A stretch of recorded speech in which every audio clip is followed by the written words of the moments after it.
इतिहास की रोचक दुनिया में आपका स्वागत है दोस्तों। यह ज्ञानभूत चैनल है जिसका संचालन कॉलेज शिक्षा विभाग राजस्थान करता है।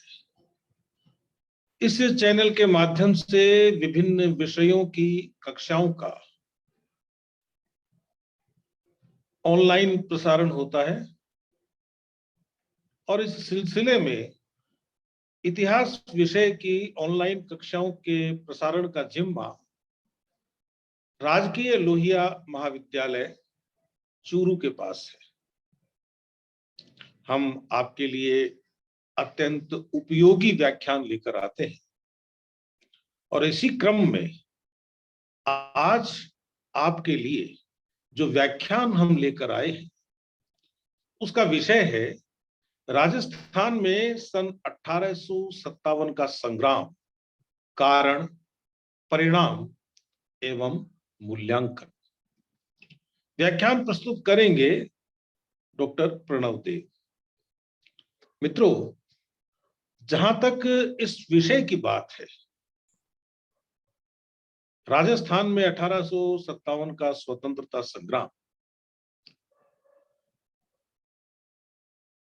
इस संदर्भ में राजस्थान में 1857 के संग्राम के तहत जो घटनाएं घटी थी उन पर एक व्याख्यान डॉक्टर प्रणव देव का हो चुका है।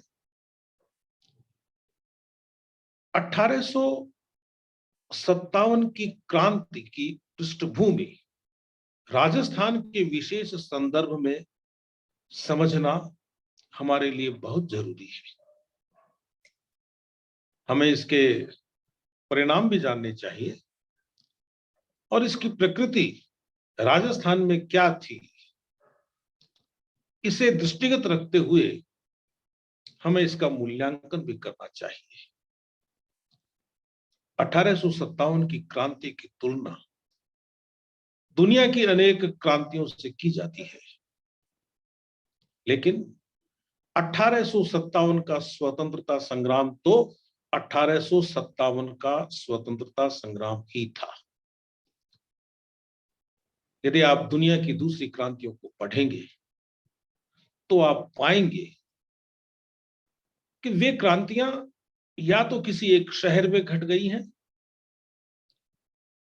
या उनके कुछ नेता थे जिनके पीछे कुछ लोग थे और उन्होंने तख्ते पलट दिए।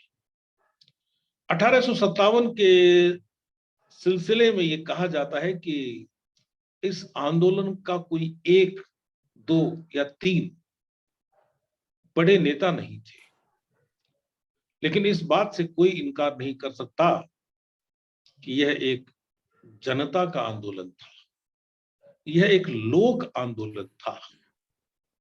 और राजस्थान में जो लोकगीत गाए जाते हैं, उन गीतों का यदि आप अध्ययन करें, उनको ध्यान से सुने, तो आप पाएंगे कि 1857 एक लोक आंदोलन था। इतने बड़े देश से यह अपेक्षा करना कि 1857 में उस समय हर कोई विद्रोह का झंडा लेकर खड़ा हो जाएगा, उचित नहीं है। देश के विभिन्न क्षेत्रों में, पूरब से लेकर पश्चिम तक और उत्तर से लेकर दक्षिण तक, ऐसे अलग अलग क्षेत्र हैं, ऐसे अलग अलग पॉकेट्स हैं जहां यह आंदोलन हुआ। और किसी भी आंदोलन को स्वतंत्रता संग्राम सिद्ध करने के लिए इस आंदोलन की घटनाएं पर्याप्त हैं। तो मैं आमंत्रित करता हूं, बुला रहा हूं मैं बड़े आदर के साथ, बड़े सम्मान के साथ मेरे मित्र डॉक्टर प्रणव देव। डॉक्टर प्रणव देव, नमस्कार। आज के व्याख्यान का जो विषय है वो काफी रोचक है अपने आप में। सन 1857 में देश के सभी क्षेत्रों में कुछ ना कुछ हलचल हुई। विशेष तौर से उत्तर भारत में ये हलचल दिखाई पड़ती है। तो राजस्थान में सन 1857 के संग्राम के निश्चित ही कुछ कारण रहे, और उन कारणों के कारण ही मान लीजिए यहाँ पर 1857 का संग्राम हुआ, घटित हुआ। व्याख्यान का जो आज विश्लेषण जो हम करेंगे व्याख्यान में, वो इन्हीं बातों पर कि आखिर क्या कारण थे, क्या परिस्थितियां थीं और उस समय कैसा राजस्थान का परिदृश्य था। आपको ये सहज जानकारी दे दूं कि 1857 के दौरान राजस्थान दो तरह की व्यवस्था में जी रहा था, एक ब्रिटिश राजस्थान और दूसरा रियासती राजस्थान। दोनों ही क्षेत्रों में शासन के विरुद्ध असंतोष की भावनाएं लगातार बढ़ती जा रही थीं। भरतपुर दुर्ग का संघर्ष, जोधपुर के महाराजा मान सिंह की ब्रिटिश विरोधियों के प्रति सहानुभूति, डूंगरपुर के महाराज जसवंत सिंह को गद्दी से हटाना, जयपुर में ब्लैक की हत्या, लूडलो पर घातक हमला, इस बात का सबल साक्ष्य है कि राजस्थान में सन 1857 के संग्राम की पृष्ठभूमि बन चुकी थी। कोटा, शेखावाटी, जोधपुर लीजियन ब्रिगेड की स्थापना यह स्पष्ट करती है कि राजस्थान में कंपनी शासन के खिलाफ असंतोष का वातावरण निर्मित हो चुका था। बांकीदास और सूरमल मीसण जैसे साहित्यकार कंपनी भक्त शासकों, सामंतों की लगातार निंदा कर रहे थे अपने लेखन में। सन 1857 ईस्वी में राजस्थान में अंग्रेजों की सैन्य व्यवस्था कैसी थी, यह जान लेना भी मुझे समीचीन प्रतीत हो रहा है। तो सामान्य परिदृश्य में जो सैन्य व्यवस्था थी जिसके खिलाफ संग्राम राजस्थान कर रहा था, तो सन 1832 ईस्वी में ईस्ट इंडिया कंपनी ने ब्रिटिश हितों को ध्यान में रखते हुए तथा राजपूताना के राज्य में अपना वर्चस्व बनाए रखने के लिए सहायक संधियों के बाद अजमेर में राजपूताना रेजिडेंसी की स्थापना की।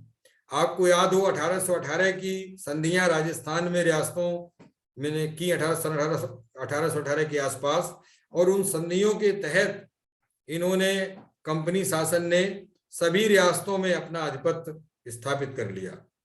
इसके ब्रिटिश रेजिडेंसी के सर्वोच्च अधिकारी के रूप में agent to the governor general, AGG जिन्हें शॉर्ट में हम बोल देते हैं, की पदस्थापना तथा एजीजी की सहायक के लिए विभिन्न राजपूत रियासतों में रेजिडेंट पॉलिटिकल एजेंट की नियुक्ति करने का प्रावधान किया गया।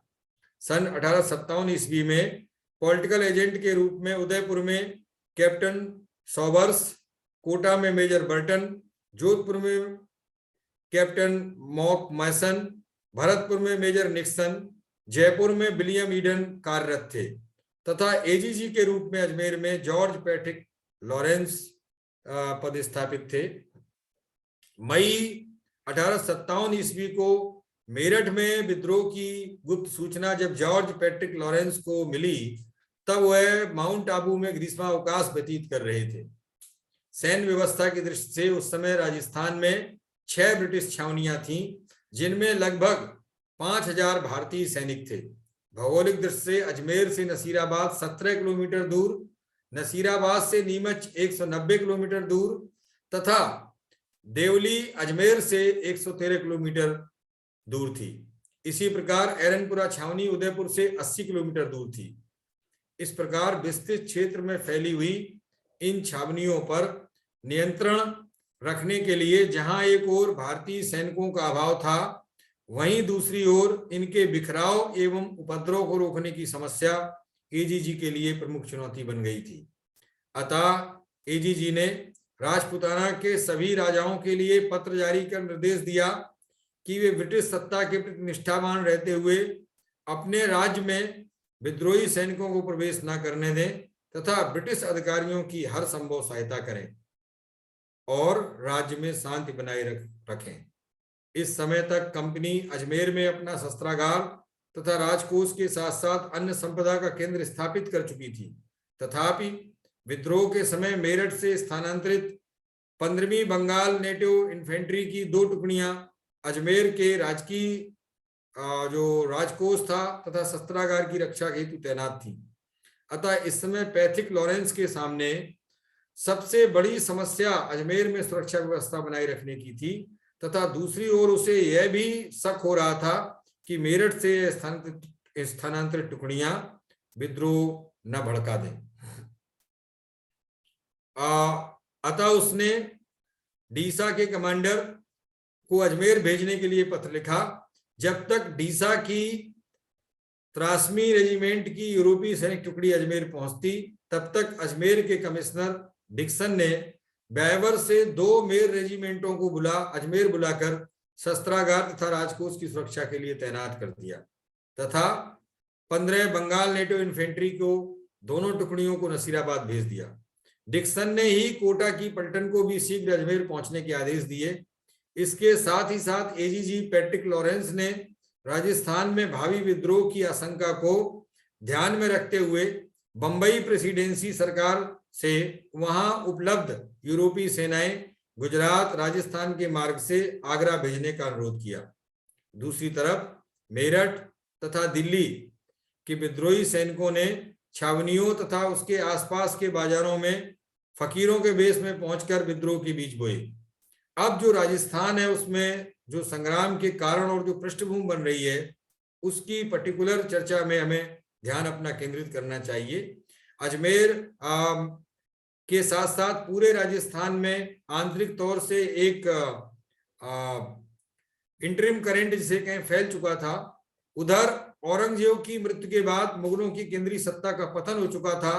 राजपूत रियासतों की महत्वाकांक्षा तथा आपसी संघर्ष प्रबल होकर सामने आए। गृह कलह के कारण रियासतें दुर्बल होती चली गईं। मराठों तथा पिंडारियों की लूटपाट से अराजकता उत्पन्न हो गई। विवश होकर राजपूत राजाओं को ब्रिटिश कंपनी से संधि करनी पड़ी, लेकिन अंग्रेजों को इस संरक्षण की भारी कीमत चुकानी पड़ी।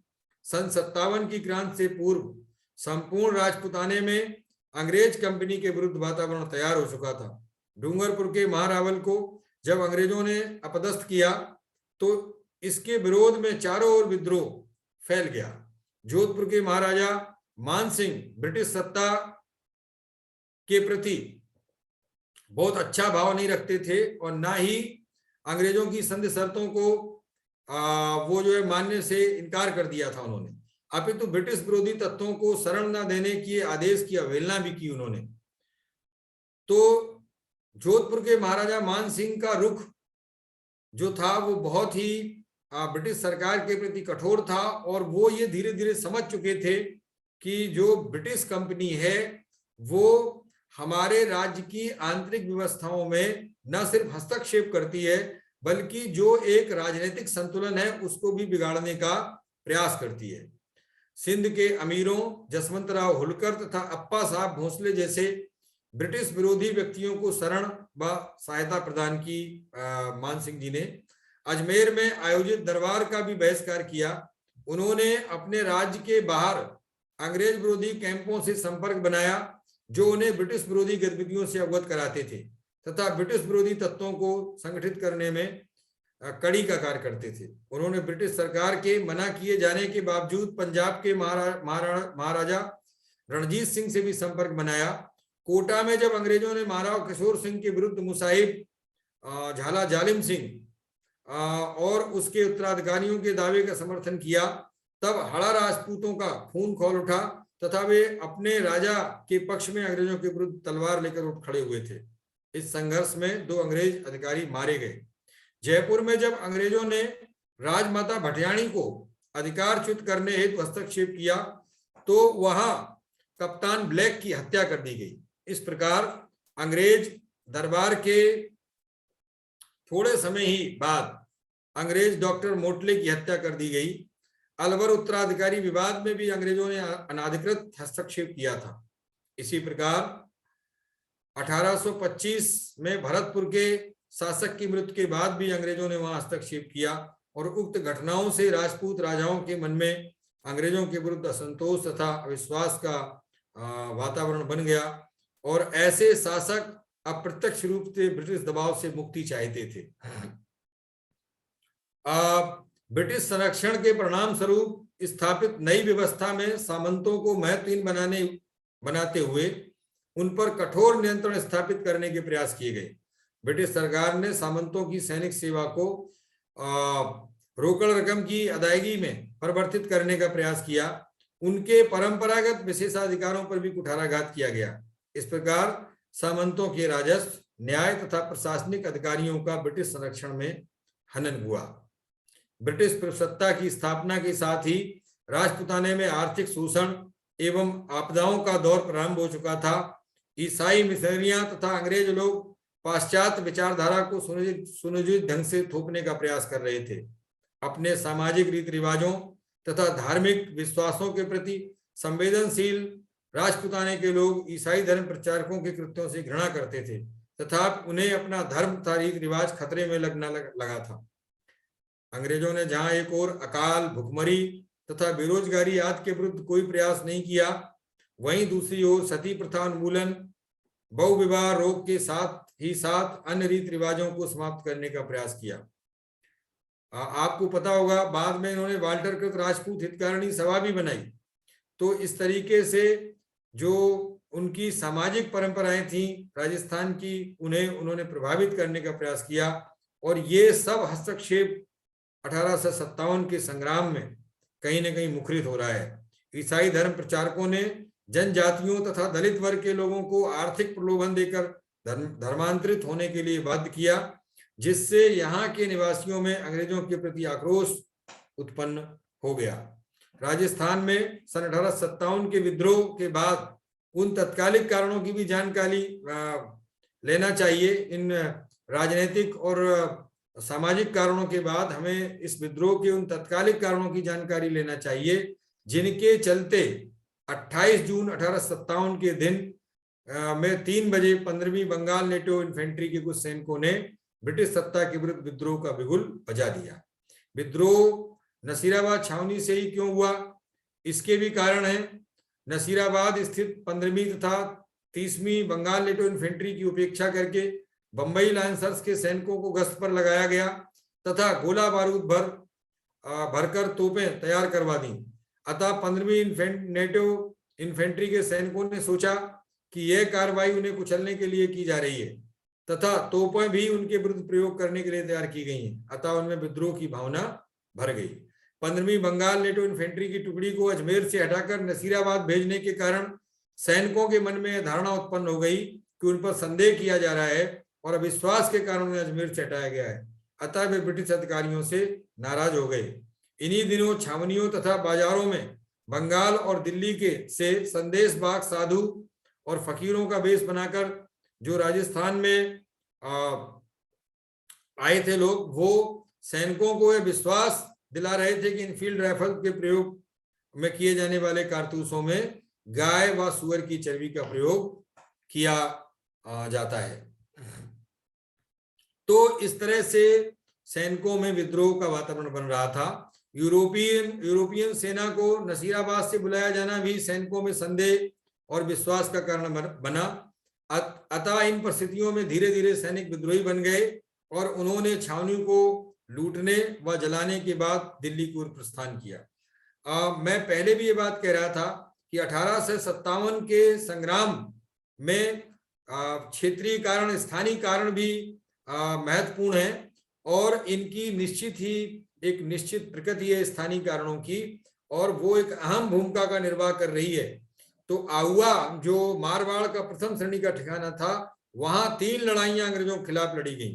तो जिस आहुआ में जो लड़ाई थी उसके क्या कारण थे, तो इस बारे में जैसा पहले महाराजा मान सिंह की चर्चा आ चुकी है कि वो विरोधी थे, किंतु दुर्भाग्य से निसंतान खत्म होने पर अंग्रेजों ने क्या किया उनके देहांत के बाद कि गुजरात के ईडर से महाराजा तखत सिंह को ले आए और तखत सिंह का बर्ताव जोधपुर की स्थानीय जनता के प्रति सौतेला था।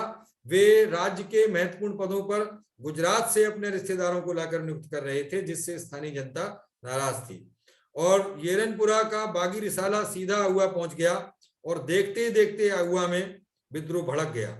यहाँ उन कारणों पे मैं कुछ थोड़ी सी चर्चा जरूर करना चाहूंगा। तो आहुआ ठाकुर अपने ऊपर उससे पहले वहां क्या था कि आंतरिक मामलों में जो हस्तक्षेप था उसको भी स्वाभिमानी जो सामंत थे, ठिकानेदार थे, वो पसंद नहीं कर रहे थे और ब्रिटिश हस्तक्षेप को खत्म करना चाहते थे। आहुआ ठाकुर के ऊपर महाराजा तखत सिंह ने एक जुर्माना लगाया था और उस जुर्माने की अदायगी न होने पर उसके विरुद्ध सेना भी भेजी। इन सबका प्रमुख कारण वह जो ठाकुर कुशाल सिंह चंपावत था ठिकानेदार, वो इस सब का कारण ब्रिटिश सत्ता को समझता था, जिसके इशारे पर कठपुतली महाराजा तखत सिंह कार्य कर रहे थे। अतः खुशाल सिंह की नजर में ब्रिटिश सत्ता से मुक्ति पाए बिना किसी समस्या का समाधान नहीं हो सकता था। सन 57 का क्रांतिकालीन समय ही उसकी नजर में ब्रिटिश सत्ता को इस देश से उखाड़ फेंकने का उचित समय था। आहुआ ठाकुर कुशाल सिंह का अंग्रेजी सत्ता के खिलाफ होने का एक प्रमुख कारण यह भी था कि सर हेनरी लॉरेंस ने अपने पॉलिटिकल एजेंट को यह निर्देश दिया, जिसके तहत उस पुराने नियम को खत्म कर दिया जिसमें कोई भी व्यक्ति अपने ठाकुर की बिना अनुमति से अपना निवास स्थान छोड़कर दूसरी जगह नहीं बस सकता था। इसी बीच जब दो व्यापारी आहुआ छोड़कर दूसरी जागीर में बस गए तो आहुआ ठाकुर ने उनकी वापसी की मांग की, लेकिन ब्रिटिश सरकार ने इस पर कोई ध्यान नहीं दिया और यह उसे अपने अधिकार का आहुआ ठाकुर को हनन लगा। इसी तरीके से ब्रिटिश सरकार ने महाराजा तखत सिंह के माध्यम से मारवाड़ के मुख्य स्थलों एवं विद्रोही सैनिकों के गुजरने वाले मार्गों पर जो सेना का भारी प्रबंध किया तथा पाली एवं ब्यावर के बीच प्रत्येक 10 मील की दूरी पर 2 या 4 सैनिक तैनात कर दिए।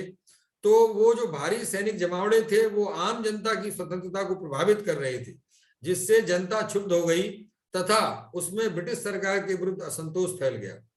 तो सारांश रूप में आप राजस्थान में 1857 के संग्राम के कारणों में शासकों का असंतोष, सामंतों की मनोदशा और सामान्य जनता की भावनाओं को समझ सकते हैं। 3 जो यहाँ के विशेष कारण हैं कि आप ज्यादातर देखिए, चाहे भरतपुर हो, चाहे वो जोधपुर हो, चाहे वो डूंगरपुर हो, सभी रियासतों में ब्रिटिश शासन हस्तक्षेप कर रहा था। तो यहाँ के शासकों में असंतोष था। जो प्रमुख कारण सामंत और राजा का जो संबंध था वो एक परंपरागत संतुलन पर आधारित था, उसको ये बिगाड़ने का प्रयास कर रहे थे। दूसरा बड़ा कारण इन्हीं सामंतों की जो मनोदशा थी वो बिगड़ रही थी। और क्यों बिगड़ रही थी? क्योंकि राजा पर एक जो घेरा था वो सहायक संत के बाद जो ब्रिटिश रेजिडेंट रहता था उसका होता था। तो उनको लगता था कि अब हम सामंत से दूर होते जा रहे हैं, जबकि राजस्थान में सामंत जो है छोटा भाई होता था, छोट भाई, छोट भैये। तो इस तरह से जो रक्त संबंध पर आधारित राजा और सामंत का संबंध था वो प्रभावित हो रहा था, जिससे सामंतों की मनोदशा बिगड़ रही थी। तीसरा, जनता की भावनाएं। तो जैसा मैंने बताया कि बहुत सी यहाँ ईसाई मिशनरियां जो राजस्थान में, वो एक कारण था।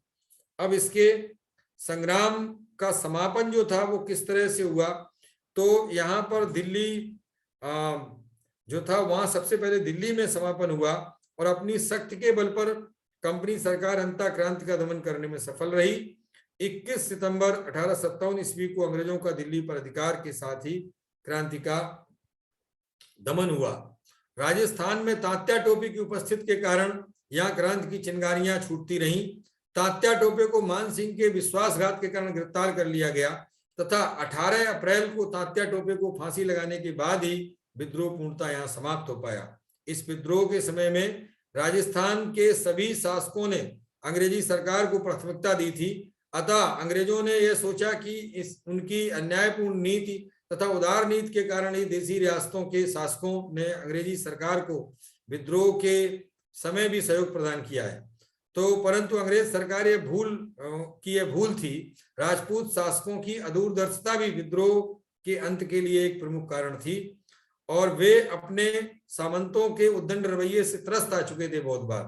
तो वे अपने सामंतों की सफलता के लिए अत्यंत आशंकित थे कि सामंत उनके राजनीतिक अस्तित्व को मिटा सकते हैं। इसीलिए उन्होंने ब्रिटिश सरकार को सहयोग करने में ही अपना हित समझा। तो इस तरीके से ये जो एक समापन था यहाँ हो गया। और साथ साथ ये जो राजस्थान में 1857 का संग्राम है, इसकी जो असफलता थी उसके कारणों पर यदि संक्षेप में बात करें तो 1857 की क्रांति का जो असफलता ही एक असफलता के समान ही यहाँ भी कारण लागू होते हैं। तो विप्लवकारियों में संगठन एवं निश्चित उद्देश्यों का अभाव और रियासती शासकों का असहयोग, जो राजा थे उन्हें सहयोग ही नहीं कर रहे थे, और सामान्य जनता का जो सहयोग था वो तो मिल रहा था लेकिन उचित नेतृत्व का अभाव था। विप्लवकारियों की सीमित साधनों के कारण भी उन्हें अपना जो है एक कारण रहा, और खड़गावत ने इस संग्राम की असफलता का कारण मानते हुए अपना मत प्रकट करते हुए लिखा है कि असफलता का मुख्य उत्तरदायित्व शासकों का है। 1857 का स्वाधीनता संग्राम राजस्थान में असफल रहा, और उसके कारणों को संक्षेप में सारांश में अगर व्यक्त किया जाए तो राजस्थान के राजाओं ने अंग्रेजों के प्रति अपनी दास वृत्ति का परिचय दिया। दूसरा, मारवाड़, मेवाड़, जयपुर आदि ने तात्या टोपे से असहयोग किया। तात्या टोपे एक ऐसा स्वनाम धन्य नायक है 1857 की क्रांति का, जिसने उत्तर भारत में सभी जगह घूम घूम करके क्रांति को सफल करने का प्रयास किया, कि दुर्भाग्य से राजस्थान के शासकों ने उसे असहयोग किया। मुगल सम्राट बहादुर शाह तथा स्थानीय क्रांतिकारियों ने राजस्थानी राजाओं को स्वतंत्रता संग्राम का नेतृत्व करने के लिए आमंत्रित किया, परंतु इसके बावजूद भी उन्होंने अंग्रेजों का साथ दिया।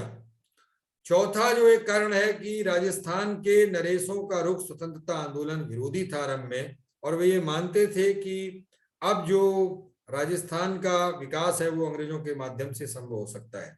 तो राजस्थान के विद्रोहियों के आपस में संपर्क सूत्र तथा एकता का अभाव था। भरतपुर, धौलपुर, नसीराबाद, कोटा, टोंक आदि में अलग अलग समय क्रांति हुई, तो ये एक संचार साधनों का अभाव एक बड़ा कारण माना जा सकता है। जबकि हम पाते क्या, ब्रिटिश कंपनी के पास संचार साधन विकसित हो गए थे, तो वे अपनी सेनाओं को भी जल्दी जल्दी इधर उधर स्थानांतरित कर सकते थे, और साथ साथ सूचनाएं भी जो डाक तार माध्यम में विकसित हो चुका था। और इससे पूर्व मैं एक आपको बात याद दिलाऊं, बांकीदास का एक काव्य है जिसकी 2 पंक्तियां बताती हैं कि यहाँ क्या असफलता का एक बड़ा कारण। फौजा देख न कींदी फौजा, धोयण किया न खला डड़ा, खवा खांच चूड़े खामर दे रे, उणहिज चूड़े गई इड़ा। दुश्मन की फौजों को सामने देखकर भी उन्होंने अपनी फौजों को तैयार नहीं किया। दुश्मन बड़े मजे से उनका विनाश करते रहे, लेकिन वे दुश्मन का नाश नहीं कर सके। अक्षत चुड़ले का सुहाग धारण किए, पथ की मौजूदगी में ही पृथ्वी सुहाग के समस्त प्रतिमानों सहित दूसरों के अधिकार में चली गई। जो हमारी मातृभूमि है वो दूसरों के, फिरंगियों के अधिकार में चली गई। अब जरा परिणामों पर अगर दृष्टिपात करें तो राजस्थान के देशी शासकों ने क्रांति को रोकने में बांध का कार्य किया, अतः क्रांति काल में उनकी सेवाओं व सहायताओं के लिए उन्हें पुरस्कृत किया गया। साम्राज्ञी विक्टोरिया ने घोषणा करते हुए देशी नरेशों के साथ ईस्ट इंडिया कंपनी की संधियों के पालन करने का आदेश भी पारित किया, तथा भविष्य में भी पालन करने का आदेश पारित किया, तथा भविष्य में किसी देशी रियासत को जब्त न करने का स्पष्ट आश्वासन भी दिया। यही नहीं, 1861 ईस्वी में सभी शासकों को सनद देकर उनके शासन को चिरस्थायी बना दिया गया, तथा उन्हें निसंतान होने पर गोद लेने का अधिकार भी दिया गया। 1861 ईस्वी में ब्रिटिश सरकार ने स्टार ऑफ इंडिया ऑर्डर की स्थापना करके जहां एक और राजस्थान के शासकों में ब्रिटिश सत्ता के प्रति निष्ठा तथा स्वामी भक्त पैदा करने का प्रयास किया, वहीं दूसरी ओर राजपूताना के शासकों में पारस्परिक प्रतिद्वंद्विता उत्पन्न कर दी। इस स्टार ऑफ इंडिया ऑर्डर के द्वारा राजपूताना के विभिन्न शासकों को विभिन्न उपाधियों और पदों से अलंकृत किया गया, और उनके सम्मानार्थ दी जाने वाली तोपों की सलामी की संख्या निश्चित करके पद और सम्मान के सूचक के रूप में स्थापित किया गया। अब अंग्रेजी सरकार की प्रसन्नता का पैमाना सलामी में दी जाने वाली तोपों की संख्या बन गई। इसी प्रकार देशी शासकों के महत्व के आधार पर वायसराय के दरबार में बैठने का स्थान भी उनके महत्व के आधार पर निश्चित कर दिया गया। समाजता ब्रिटिश सरकार द्वारा देशी शासकों के स्तरीकरण का यह जो कार्य किया गया, उससे अंततः राजपूताना के राज्यों का नुकसान ही हुआ। विद्रोह की समाप्ति के बाद सामंत वर्ग को शक्तिहीन बनाने की नीति ब्रिटिश सरकार द्वारा अपनाई गई। ब्रिटिश सरकार ने विभिन्न तरीकों से सामंतों का महत्व व सम्मान राजाओं तथा जागीरी क्षेत्र की जनता की दृष्टि से कम करने का प्रयत्न किया। राज्य के प्रशासन में व्यवस्था के नाम पर महत्वपूर्ण पदों पर अन्य अधिकारियों की नियुक्ति करवाकर प्रशासन में सामंतों का प्रभाव नगण्य कर दिया। ब्रिटिश सरकार ने अपनी सामंत विरोधी नीति के चलते राज्य को सामंतों द्वारा दी जाने वाली सैनिक सहायता के बदले उन्हें शासकों से नगद राशि दिलवाई। इस राशि के मिलने के बाद सामंतों द्वारा बड़े बड़े सैनिक दस्ते रखना मुश्किल हो गया। अंततः सामंतों ने विवश होकर अपने सैनिक दस्ते भंग कर दिए, जिससे उनकी सामरिक शक्ति तथा महत्ता में कमी आई। इसी प्रकार अंग्रेजों ने जागीरदारों के राजस्व तथा न्यायिक अधिकारों पर राजाओं के माध्यम से कुठाराघात किए। 19वीं शताब्दी के अंत तक राजस्थान में 1360 मील लंबा रेल मार्ग बन गया था। इन रेल मार्गों के निर्माण से अनेक दुष्परिणाम व सुपरिणाम सामने आए। इन मार्गों के निर्माण से अनेक किसानों के खेत छोटे छोटे टुकड़ों में बंट गए। यातायात के साधनों के विकास से अधिक मात्रा में विदेशी सामान स्थानीय बाजारों में आने लगा। इससे हमारे उद्योग धंधे नष्ट हो गए, जिससे निर्धनता और बेरोजगारी में अधिक वृद्धि हो गई। इन यातायात के साधनों के विस्तार से संपूर्ण राज्य का आर्थिक जीवन अस्त व्यस्त हो गया, जबकि पहले यातायात के सुगम मार्गों के अभाव में क्रांति के समय अंग्रेजों को अपनी सेनाएं एक स्थान से दूसरे स्थान पर भेजने में कुछ कठिनाइयां हुई थी। क्रांति के समाप्त होने के बाद विभिन्न सैनिक छावनियों को सड़क मार्ग से जोड़ा गया। 1865 ईस्वी में जयपुर से अजमेर होते हुए डीसा तक और अजमेर से नसीराबाद होते हुए नीमच तक सड़कों का निर्माण कराया, जो 1875 ईस्वी में पूरा हो गया। राजस्थान में 632 मील लंबे रेल मार्ग का निर्माण 1881 ईस्वी में हुआ। तो अगला जो हम परिणाम पाते हैं कि महारानी विक्टोरिया की घोषणा तथा उसके बाद ब्रिटिश सरकार ने गोद लेने के अधिकार को मान्यता और सनद देकर देसी रियासतों को जब्त करने की नीति को त्याग दिया था तथा आंतरिक स्वतंत्रता बनाए रखने का वचन दिया था, किंतु यह सब दिग्भ्रमित करने का प्रयास था। 30 अप्रैल 1860 में लॉर्ड कैनिंग ने अपने एक लेख में लिखा था कि देसी सरकार की घोर दुर्व्यवहारों की दशा में, जिनमें देश के किसी भाग में अराजकता एवं शांति को भय हो जाएगा, उन्हें ठीक करने के लिए सरकार हस्तक्षेप करने में संकोच नहीं करेगी। राजस्थान में शासन सुधारों के नाम पर बड़ी मात्रा में हस्तक्षेप हुआ। सामंतों और मुसद्दियों के स्थान पर सरकार ने अपने विश्वस्त और स्वामी भक्त लोगों को महत्वपूर्ण पदों पर नियुक्त किया। इन अधिकारियों की निष्ठा राज्य एवं शासन के प्रति न होकर अंग्रेजी सत्ता की प्रति थी। राजस्थान में ब्रिटिश सरकार से लाभ वैश्य वर्ग को प्राप्त हुआ, महाजन वर्ग को प्राप्त हुआ। अंग्रेजों ने अपने आर्थिक हितों को ध्यान में रखते हुए वैश्य समुदाय को अपना संरक्षण दिया, क्योंकि उन्हें कच्चा माल प्राप्त करने, बना हुआ माल बेचने के लिए थोक व्यापारियों व दलालों की जरूरत थी। क्रांति के पश्चात ब्रिटिश सरकार ने राजस्थान के सामाजिक ढांचे को परिवर्तित कर दिया था। प्रशासनिक पदों पर योग्यता के आधार पर नियुक्तियां, आधुनिक शिक्षा का प्रसार, मध्यम वर्ग का उदय तथा सभी राज्यों में ब्रिटिश कानूनों के लागू होने से समाज में ब्राह्मण व राजपूतों का महत्व कम हो गया, जबकि ब्रिटिश सरकार ने वैश्यों के महत्व में वृद्धि कर दी। तो ये एक सामान्य परिणाम है जो सामाजिक, आर्थिक, राजनीतिक सभी क्षेत्रों में दिखाई पड़ रहे हैं। अब जरा इस क्रांति का मूल्यांकन करते हैं तो राजस्थान में ये एक अद्वितीय घटना थी और इसने अंग्रेजी शासन का स्वरूप भी बदल डाला। इस संघर्ष के दौरान राजस्थान, जिसका इतिहास देशभक्ति, स्वाभिमान और शौर्य की गाथाओं का उपनाम है, उसमें भी आक्रोश का विस्फोट हुआ और सन 1857 की क्रांति का राजस्थान के इतिहास में असाधारण महत्व है। इतना ही नहीं, जो ब्रिटिश विरोधियां नीति थी उसके तहत इन्होंने किस तरह से हस्तक्षेप किया। जसवंत राव होलकर, नागपुर के अप्पा साहब भोसले तथा सिंध के अमीरों आदि ब्रिटिश विरोधी व्यक्तियों को सहायता व या शरण दी थी। डूंगरपुर में व्यवस्था बनाए रखने के नाम पर वहां के महारावल जसवंत सिंह को पच्युत कर वृंदावन भेज दिया तथा प्रतापगढ़ के शासक सामंत के पौत्र दलपत सिंह को डूंगरपुर का शासक बनाया। कोटा राज्य में अंग्रेजों ने वहां के फौजदार व मुसाहिब झाला जालिम सिंह की महत्वाकांक्षा को उकसाते हुए उसके और उसके उत्तराधिकारियों के दावों का महाराव किशोर सिंह के विरुद्ध समर्थन किया, जिससे हाड़ा राजपूत ने अपने शासन के पक्ष में अंग्रेजों के विरुद्ध शस्त्र उठा लिए। महाराव किशोर सिंह ने हाड़ा राजपूतों को साथ लेकर अंग्रेजों से युद्ध किया, जिसमें 2 अंग्रेज अफसर मारे गए, किंतु हाड़ा परास्त हुए। लेकिन उन्होंने जिस साहस और शौर्य का परिचय दिया, उससे स्पष्ट हो जाता है कि अंग्रेज राजपूतों को गुलामी की बेड़ियों में आसानी से नहीं जकड़ सकते थे। इसी प्रकार 1825 ईस्वी को भरतपुर के शासक बहलदेव सिंह की मृत्यु के बाद अंग्रेजों ने उसके भतीजे दुर्जन साल के दावे को खारिज कर बलदेव सिंह के अवयस्क पुत्र बलवंत सिंह को भरतपुर का शासक बना दिया था, क्योंकि ऐसे मामलों में ब्रिटिश सरकार पॉलिटिकल एजेंट की अध्यक्षता में रीजेंसी काउंसिल गठित कर देती थी, जिससे शासन प्रबंध उसके हाथ में आ जाता था। तो ये जो हम पाते हैं, मेवाड़ में भी नए महाराणा की गद्दी नसीनी सिलम्बूर रावत की सहमत से होती थी।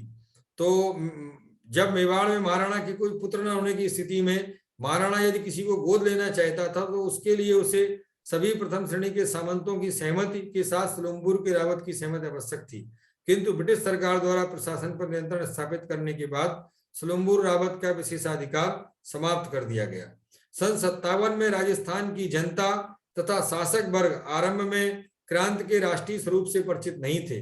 सन 57 में राजस्थान के एरनपुरा, नसीराबाद तथा आउवा जैसे ठिकानों में स्वाधीनता का शंखनाद गूंज उठा, जिसने यहाँ के न केवल राजनीतिक जीवन को प्रभावित किया, अपितु राजस्थानियों के जनजीवन को झकझोर कर रख दिया। आधुनिक राजस्थान के इतिहास में यह स्वाधीनता संग्राम असाधारण महत्व रखता है। राजस्थान के आर्थिक साधनों का शोषण आरंभ हो गया था, लेकिन उसकी गति धीमी थी।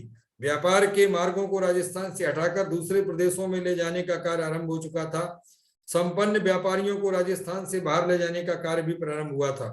इन सब परिवर्तन का प्रभाव सीधे जनता पर पड़ रहा था। अतः बेरोजगार मजदूर तथा ग्रामीण युवाओं ने इस क्रांति का खुलकर सहयोग किया और इसमें भाग लिया। अब इसके यदि स्वरूप की बात करें तो राजस्थान में सन 57 की क्रांति को अंग्रेजों के प्रति संयुक्त जन विद्रोह के रूप में देखा जाना चाहिए। राजस्थान में सन 57 के क्रांति का दूसरा पक्ष यह भी है कि ये जनता ने इसमें खुलकर भाग लिया था। भले ही राजा महाराजाओं ने अंग्रेजों को तन मन धन से सहयोग दिया हो, लेकिन जनता क्रांतिकारियों के साथ थी। यह इसलिए भी प्रमाणित होता है कि तात्या टोपे जैसे क्रांतिकारी को जनता ने न केवल भरपूर सहयोग दिया, अपितु उनकी प्रेरणा से कई स्थानों पर संघर्ष को निर्णायक स्थिति तक पहुंचाया था। संग्राम के समय कवियों एवं साहित्यकारों ने महत्वपूर्ण भूमिका को किया और उनके सहयोग को भुलाया नहीं जा सकता है। चारणों भाटों ने आउवा ठाकुर की प्रशंसा में और ब्रिटिश सरकार विरोधी भावनाओं के कारण अनेक गीत लिखे। डूंगरपुर के दलजी कवि ने व्यंग कविताओं के माध्यम से आम जनता में ब्रिटिश विरोधी भावनाओं का संचार किया। मारवाड़ के कविराजा बांकीदास तथा बूंदी के सूरमल मिश्रण का कृतित्व सदैव स्मरणीय रहेगा। तो मैं अब ये कहना चाहूंगा कि 1857 का जो राजस्थान में संग्राम हुआ, उस संग्राम ने यहाँ के भावी आंदोलन को सदैव प्रेरणा प्रदान की। और मुझे लगता है कि अब यह विश्लेषण इस संक्षिप्त समय में मुझे यहीं समाप्त करना चाहिए।